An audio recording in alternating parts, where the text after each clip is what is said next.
nitakuonyesha.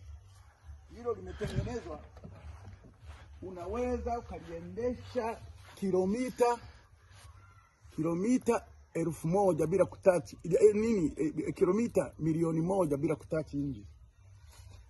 Hili gari ndio nikuonyesha.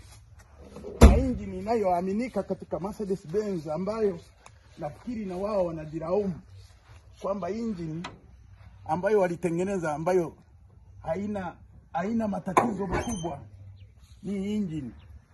Unaona hii namba hii 617.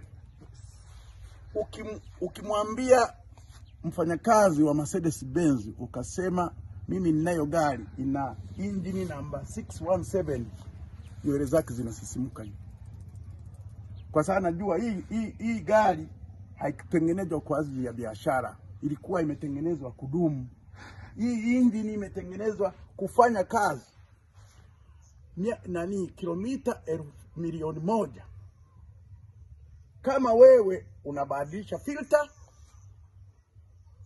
zote, oil filter, diesel filter na kila kitu, itadumu bila kugusa chochote kwenye injini.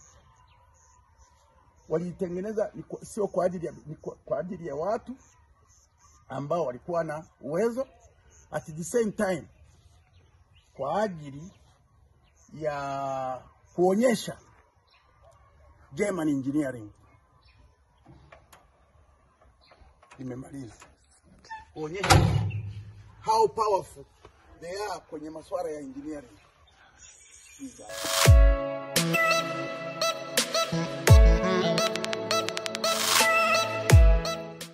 Hizi zote ni 300D. Lakini nitakuonyesha, ukikaa kwenye hii gari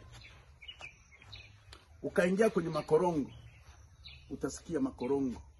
Hii gari ukikaa kwenye makorongo ina double suspension, ina absorb zile suspension, wewe ndani usikii chochote.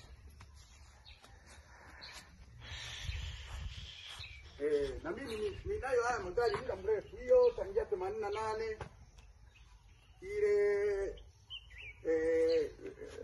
1990, 1990 hiyo ilikuja baadaye 2001.